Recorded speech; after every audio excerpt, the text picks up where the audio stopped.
नमस्कार श्रोते हो, मी नलिनी दामले प्रवचनकार। आज मी तुम्हाला गीता जयंती याविषयी थोडंसं काहीतरी सांगणार आहे। ते तुम्ही ऐका, लिहून घ्या आणि त्याप्रमाणे तुम्ही करा। ही गीता जी आहे ती गीता ज्याप्रमाणे आहे ती आपल्याला पुष्कळ जणांना माहितीच आहे। आपण आता त्याचं वर्णन ऐकूया। आजपासून साधारणतः 5000 वर्षापूर्वी मार्गशीर्ष शुद्ध एकादशीच्या मंगल प्रभाती कुरुक्षेत्राच्या रणभूमीवर योगेश्वर श्रीकृष्णाच्या मुखातून गीतेचा ज्ञानप्रवाह स्रवला। भारतात गीतेसारखा अमूल्य ग्रंथ लागला। त्यानंतर तो दिवस भारताच्या ज्वलंत व सांस्कृतिक इतिहासात एक सुवर्णपान बनून राहिला। केवळ भारतातीलच नाही तर सर्व विश्वातील शून्य लोक भावपूर्ण अंतःकरणाने गीता जयंतीचा उत्सव दरवर्षी साजरा करतात। कोणत्याही ग्रंथाचा जन्म दिवस साजरा करणे ही कदाचित समग्र विश्वात गीतेचीच आगळी विशेषता समजली असेल। गीता म्हणजे योगेश्वर कृष्णाच्या मुखातून स्रवलेले माधुर्य व सौंदर्य याचे वाङ्मय स्वरूप। भगवान गोपाल कृष्णाच्या प्रेममुरली गीतेने गोकुळातील सर्वांना मुग्ध केले, तर योगेश्वर कृष्णाच्या ज्ञान मुरली गीतेने कुरुक्षेत्राच्या रणभूमीवर अर्जुनाला युद्धासाठी प्रवृत्त केले। म्हणूनच अर्जुन आपला आदर्श असावा व कृष्ण आपला सहाय्यक असावे।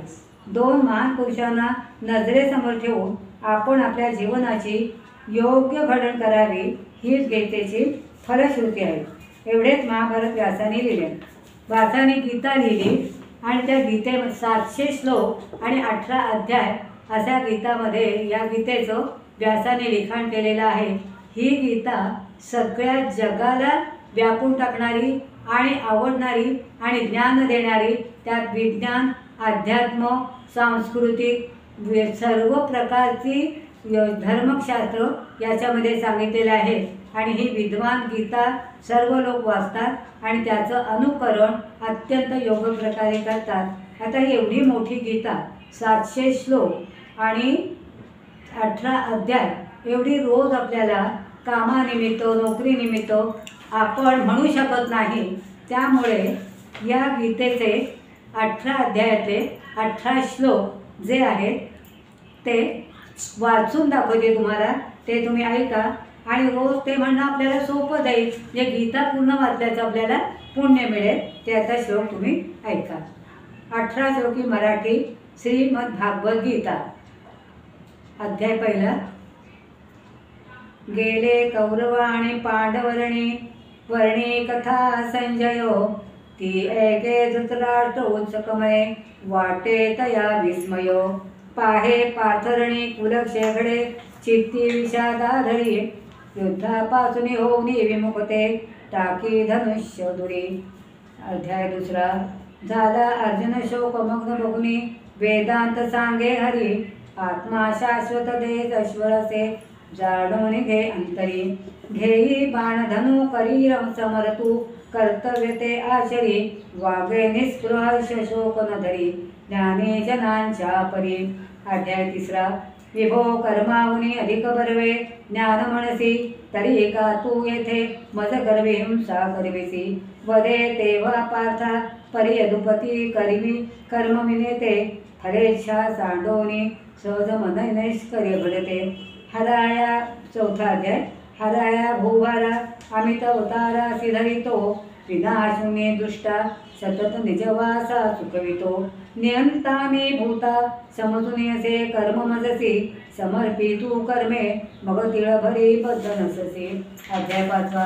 तरी सार कर्म वीत निअहंकार असुनी, त्वजी प्रेम देशा दळून समता जो निशिदिनी। जया चिंता नाही पुढील अथवा मागील मनी, खरा तो संन्यासी शिरमती संकल्प सुटुनी। अध्याय सहावा। चित्ताचा सख्या निरोध करणे हा योग माने करा, हा मी हा परभेद हा कधी नसे चित्ती मुळी जानरा। जो सप्रेम सदा भजे मज तसा, तो सर्व भूती सम ठेवी मद्वत चित्त त्याहुनी दुजा, योगी नसे उत्तम। अध्याय सातवा। माझ्या केवळ झाली प्रकृतीने ही सृष्टी सारी असे.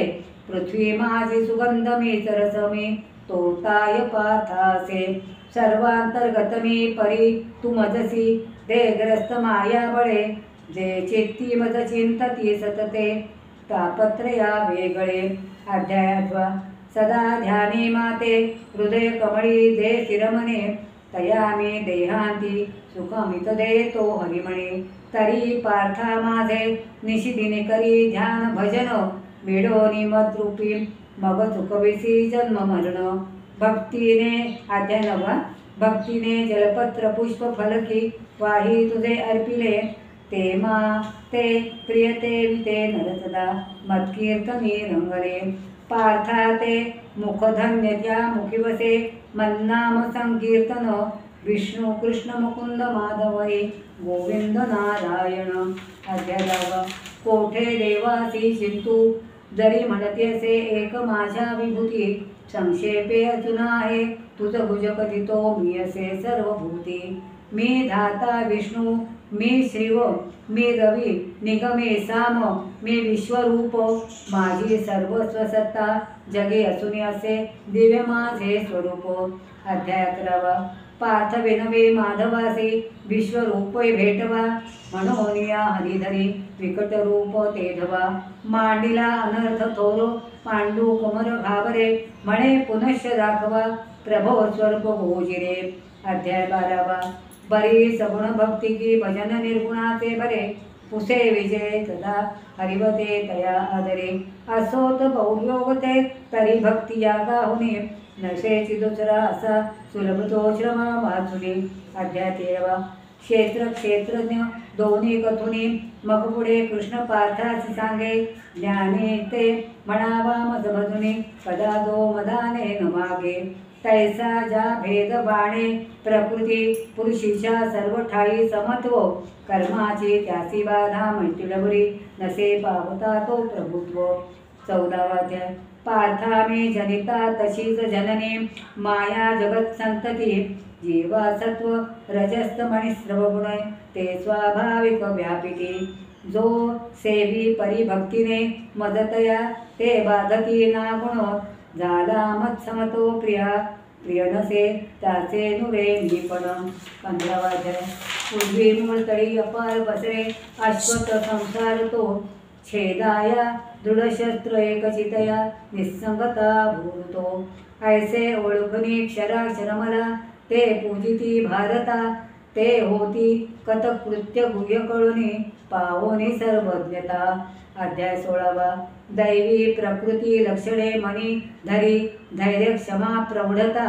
चित्त स्वास्थ्य दया शुचित्व मृदुता सत्यादिवा भारता. आता दंभ असत्य मत्सरपणा वर्मी परा बोलणे.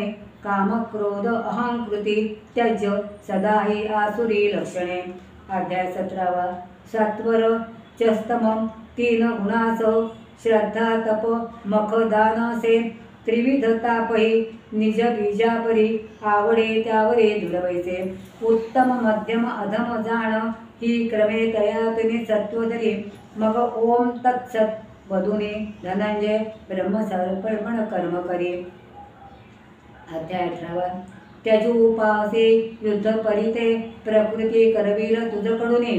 तरी वध पार्था परसुनी गीता रुचते ममता मजुनी. मग तो वदला मोह निरसला संशय नुरला खरोखरी. कृतार्थ झालो प्रसाद तवा वचन तुझे मज मान्य करी. हरि ओम हरि ओम. कैलासपती महादेव नमो. ओम नमो भगवते वासुदेवाय. ओम नमो भगवते वासुदेवाय. ओम नमो भगवते वासुदेवाय. हा बघणे आजच्या अध्यायामध्ये 18 श्लोकात ही आपण गीता ऐकली. आजचा दिवस जो आहे तो एकादशी आहे. कोणती एकादशी आहे? ही मोक्षदा एकादशी आहे. मोक्ष देणारी. नक्षत्रे रेवती. आज गीता जयंती आहे आणि आज संध्याकाळी वारियन योग आहे. वारियन योग हा संध्याकाळी आहे आणि या योगामध्ये आपण काय करायचं ते मी सांगते तुम्हाला. तुमच्या दाराशी तुळस असेल, या तुळशीच्या समोर दिवा लावायचा. सगळ्यांनी घरातल्या लोकांनी दिवा लावून त्या तुळशीला प्रार्थना करायची की आमचं हे सगळं आध्यात्मिक जे सगळं काय आहे तो चांगलं जाऊ दे, आम्हाला सुख दे, शांती दे, आमच्याकडून सेवा करून घे आणि सगळ्यांना सुख ठेवून घरामध्ये आनंदी आनंद ठेव, असं आहे तिला एकादशीला संध्याकाळी तिला प्रार्थना करायची।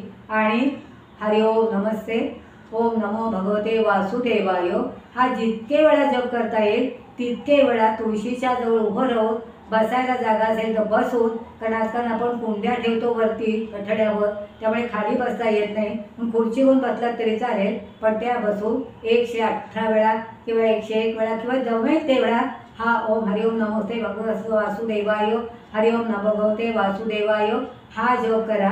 आणि तेवढे तुम्हाला श्लोक येत असतील तेवढे तुम्ही विष्णूचे श्लोक म्हणा। आणि आजचा दिवस हा अत्यंत चांगला आहे, योग चांगला आहे, आज एकादशी आहे आणि एकादशी करते तर मोक्ष देणारी एकादशी आहे, त्यामुळे श्रोते हो आज संध्याकाळी हे तुम्ही सर्वांनी केलं तर आपलं सगळं उभं वर्ष चांगलं जाईल अशी मी प्रार्थना करते देवाजवळ की आम्हाला सगळ्यांना सुख शांती आराध्य दे आणि सगळ्याकडे शांतता ठेव, सुख शांती समाधान ठेव अशी आपण परमेश्वराजवळ प्रार्थना करायची।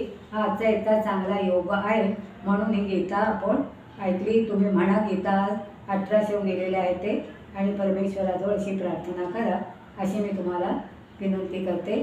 आणि ह्या व्हिडिओ तुम्ही सगळ्यांनी बघा आणि सबस्क्राईब करा, सगळ्यांना पाठवा, आत्ता पाठवा म्हणजे संध्याकाळपर्यंत सगळ्यांपर्यंत पोहोचेल। आता काही पोचवायला वेळ लागत नाही, 10 मिनिटात हा व्हिडिओ सगळीकडे पोचतो, तर त्यांनाही पुण्य मिळू दे म्हणून आपल्या नातेवाईकांना सगळ्यांना हा व्हिडिओ पाठवा आणि सगळ्यांना सबस्क्राईब करायला सांगा, एवढी मी तुम्हाला विनंती करते। पुन्हा एकदा मी नलिनी दामले प्रवचनकार प्रार्थना करते तुम्हाला, या श्लोक सगळ्यांना पाठवा।